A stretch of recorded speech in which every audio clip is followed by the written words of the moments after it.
Communist party నగర సమితి ఆధ్వర్యంలో నగర పాలక సంస్థలను మన నిరసన కార్యక్రమాన్ని కొనసాగిస్తున్నాం. మరి అనంతపురం నగరంలో నడి బొట్టున ఉన్నటువంటి సెంటర్ పార్క్ స్థలం దాదాపు 1 ఎకరా పైకి మరి కబ్జాకు గురవుతూ ఉంది. అక్కడ అక్రమ కట్టడాలు కూడా కట్టారు. మరి నగరపాలక సంబంధించిన అధికారులు వెంటనే, ఎందుకంటే ఒక సెంటు దాదాపు 15-20 లక్షల సెంటు స్థలం ఉంది. అక్కడ దాదాపు 15 నుంచి 20 కోట్లకు విలువ చేస్తారు ఎకరా స్థలం అక్కడ. మరి అంత వాల్యుబుల్ స్థలము మరి కబ్జాకు గురవుతున్నట్టే అనంతపురం నడి రోడ్లో నడి బొడ్లో ఉన్నటువంటి స్థలం కబ్జాకు గురవుతున్నప్పటికీ మరి మున్సిపల్ అధికారులు కానీ మరి స్థానికంగా ఉన్నటువంటి ప్రజాప్రతినిధులు ఎమ్మెల్యే గారు కానీ ఏమాత్రం స్పందించిన పాపన పడలేదు. అదేవిధంగా అనంతపురం నగరంలో మరి శారదా నగర్ కానీ గుత్తి రోడ్డు కానీ అదేవిధంగా మరి కొత్తూరు సంబంధించినటువంటి అనేక నగరంలో అనేక చోట్ల మరి నగరపాలక సంస్థ స్థలాలు ఉన్నాయి.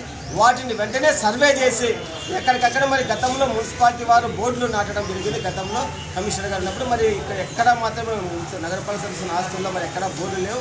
వెంటనే సర్వే చేసి మరి కంచె వేసి వెంటనే వాటిలో మరి నగరపాలక సంబంధించిన ఆస్తులు అని చెప్పేసి బోర్డు పెట్టాలని చెప్పేసి మేము సిపిఐ పార్టీగా డిమాండ్ చేస్తున్నాం.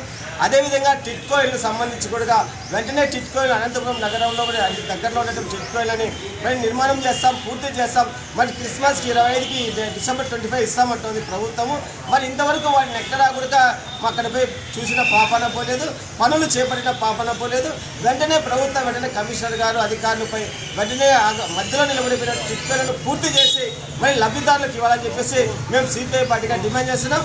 లేకపోతే పెద్ద ఎత్తున భవిష్యత్తు ఆందోళన చేస్తామని చెప్పేసి నగరపాలక సంస్థ అధికారులకు ప్రజాప్రతినిధులకు హెచ్చరిస్తాను.